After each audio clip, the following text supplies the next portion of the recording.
This is the 26th anniversary episode, the Great Conspiracy episode.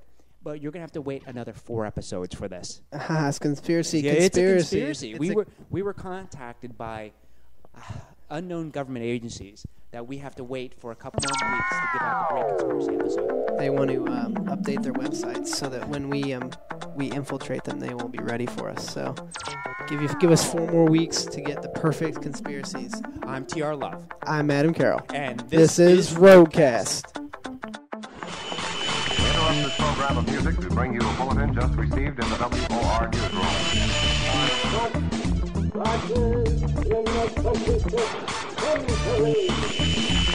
All the humanity and all the planet is bleeding, Roger.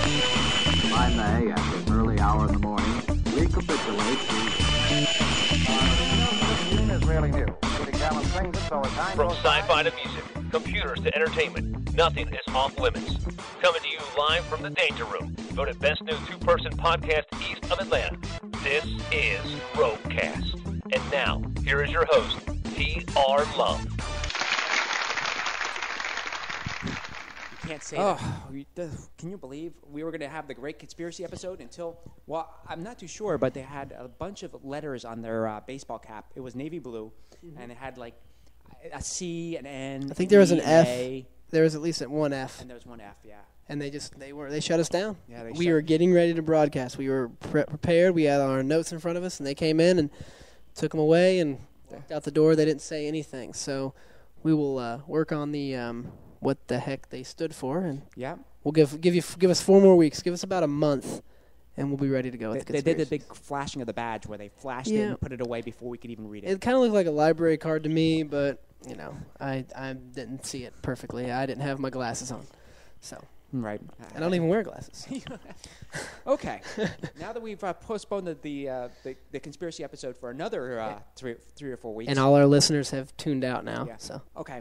Well, what are we? We were going to talk about the best. Well- Last week we were talking about the scary movie with the bed scene. yeah, we were with the talking. sex. We were talking about sex scenes and horror movies. I think we were going to talk about some of the best, and maybe we were waiting for your emails, and we were so overloaded with emails, my computer shut down, and I lost them all. Yeah. So I don't remember what you guys said about a sex scene that didn't get someone killed in it. Right. Well, has there ever been a sex scene where in the movie where they're having sex that they get killed in the scary movie? You know what? There probably has. I would assume a Jason. I think Jason? the second Jason movie, or the Return to Crystal Lake movie. Right. And then the other thing we were going to talk about as well was the warning tags on different. If you saw any big warning labels. Yeah, and see, like I said, I was checking my email And at it just got Adam at roadcast.com, and I mean, I was reading them, and you guys were giving me good things, and my computer just crashed. So I apologize for anybody. I think there was a guy named John that wrote a good email in. Yeah, John sorry. from I think Albuquerque. Albuquerque, which is weird because John is a first-time listener, second-time caller, and he was very very proud of his movie. And John, I apologize. I don't remember what it was. So if you want to email me again, and we'll try to get it on next week. But sorry, John, apologize. First time listener, second time caller. You always hear that, Hi, my name is Dave. I'm a first-time listener, first-time caller. But he had already called once, so he hadn't even heard the show. He liked the email address. So All right. okay, we really need to start talking about something. 'Cause Okay, I think well- people have already tuned out again. So Is there anything that you want to talk about? you know what? I think we had a good phone conversation after we both saw Snakes on a Plane. Oh, well, let's talk about Snakes on Let's a Plane. talk about Snakes on a Plane, then we'll get to teen sex horror romp movies later. Now, all of our conspiracies, everything that we voted, that we thought was going to be on the Snakes on the Plane, turned out to be half true. We had some halves, we had some combinations, some mashups, and then I was completely wrong about how much money it would make. Yeah. Like $75 million wrong, and I apologize to the company that created Snakes on a Plane. I didn't know that I was going to bring it down so poorly, but they should have. But they should have released it when they had all the hype. oh yeah, we talked about it. Hype was the hype, and the hype sort of was still there, but then It kind of fizzled. well, and I think the big thing was rated R. I mean, I thought the violence was necessary. I like horror movies and thriller movies that are violent to get what they need to get across, but if it had been PG-13, it'd have drawn a lot more high school kids. Yeah, I agree with you. It would have been. I think it would have been funnier.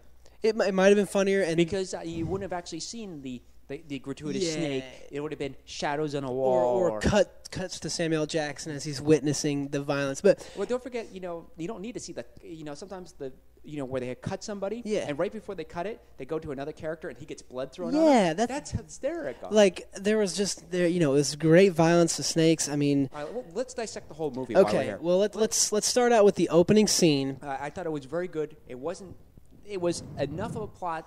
Yeah, it was thick enough where you could believe that the guy would actually want to kill the whole plane. And it was they made him malicious enough that you knew that he didn't give a crap about anybody, and that was good. Mm-hmm. The opening, they had a good plot. They had good characters. I mean, the bad guy was a bad guy for the first 20 minutes of the film, and then you never saw him again, which necessarily didn't take away from the film because he really wasn't that good of an actor. No, but it didn't need to be. No, he didn't. He didn't need to be in it. You just need to know that he would have he had the mindset to not care. Right. And then the other one was then when Samuel L. Jackson, he grabbed the guy or grabbed the young actor and pulled the witness and pulled him quickly putting him onto the plane. Yeah. And they did the little switcheroo with the planes. Yeah, it was, and they had enough of the cliched films that you were drawn into it.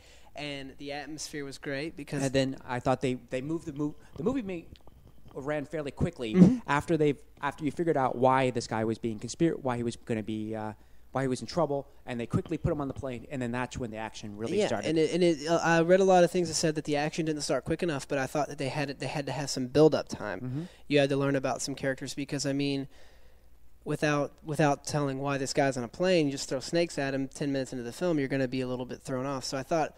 The opening scene with the big dirt bike scene with the friendly music was maybe a little bit gratuitous. But by the way, I was wondering where they were going with this. Well, if you would have come into the theater 10 minutes, 3 minutes into the beginning of the movie, after the title "Snakes on a Plane" comes on, you would think it was some Hawaiian, Adam Sandler movie or something with the light music and the motorbike. Right, but and then they quickly put him on the plane, and then. I thought it was a brilliant idea to hide the snakes in the flowers. And then they have the little explosion. And they have the timer. That first shot of the timer where it's 23 minutes and it ticks off and then it zooms out and you see all the snakes slithering around. Fantastic. And then they also explained how the snakes get all frenzied. With the pheromones. That was really cool. And how they got them onto people because of the lays. Brilliant. And, it was just good. There was some, the violence was good. Mm-hmm. There were, obviously there are some scenes where you're like, I thought there was a couple of things not needed. If you're going to die in a movie called Snakes on a Plane, let him get killed by a snake. Don't let him get killed by a high heel in the ear. Don't let him get killed by falling off a staircase and getting his neck cut. Those were a bit much. Right. What about and then I like the way that everyone worked together. It wasn't, they had each of the characters were clearly defined. Yes. They were very thin, but clearly defined. There's no backstory. You got the rapper, but you knew enough that he was a germaphobe because he had the right, hand. and then he had a posse. He had his posse, which were longtime friends. But you didn't have to know that because you just knew that they were with him. Right.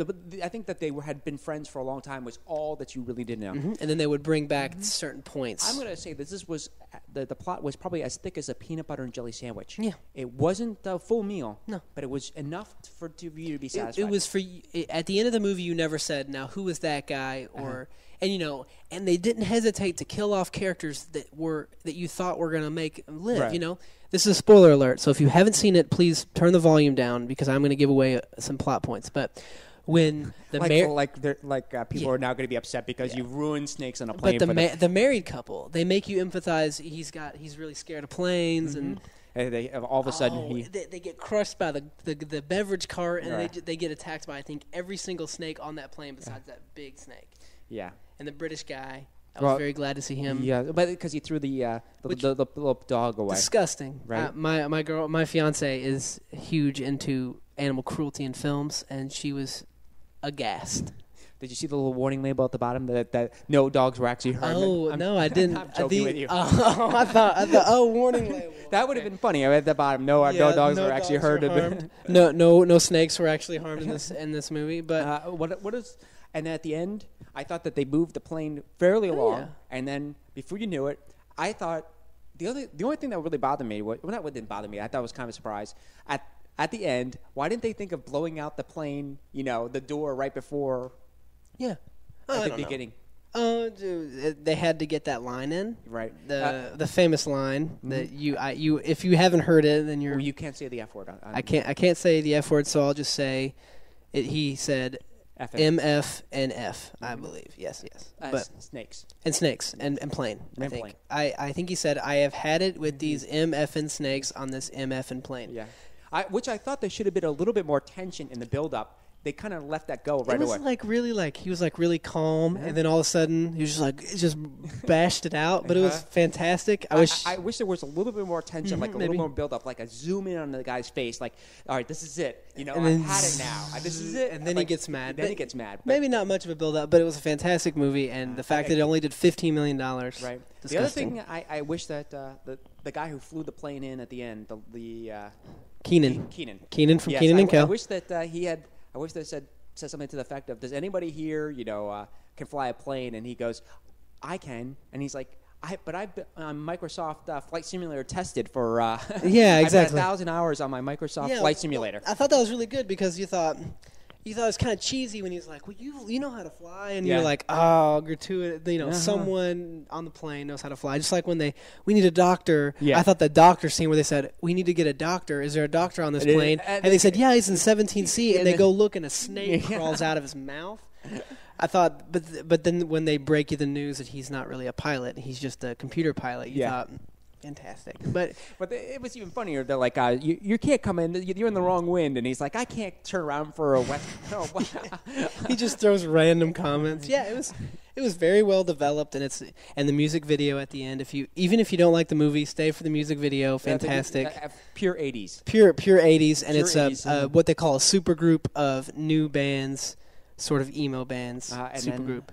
But I really liked it. Oh, fantastic! It was I was telling someone that I've seen a lot of really good movies this summer, and I've seen a lot of really good movies in my lifetime. But this was the only movie this year that I've clearly walked out of ultimately satisfied. Right, but this one is that I have nothing wrong with going to see a bad movie, and I think they plugged it as a bad movie. And I'm going to say that I'm going to say this cliche, but it was like going to McDonald's. You knew what you were getting when you walked in. And you it wasn't like they were trying to promote Shakespeare here. Yeah. They were promoting a Snakes on a cheeseburger plane. and a milkshake and French fries. Yeah, and and- that's what you got. And you got it, and you walked out, and people that didn't like it probably went in thinking something different. But if you read any reviews or read any stories, it was clearly defined as a B movie. And it was clearly, I think they gave it a C+ on Yahoo, but it was clearly a B movie, and it was a great B movie. It was it was one of the best B movies that I've ever seen as far as satisfaction. Well, cool. We are going to get out of this segment, and when we come back, what are we going to talk about? Well, I think we should talk about let's talk about teen horror movies. Teen horror movies? We can talk about the difference between a PG-13 and a rated R horror movie. All right. Because Snakes on a Plane falls perfectly into that realm. Okay. We'll be back. Thanks for listening to another fine episode of Roguecast. For more information on the topics, guests, or hosts from this show, please visit roguecast.com. The content of all segments of this show is copyrighted by roguecast.com 2006.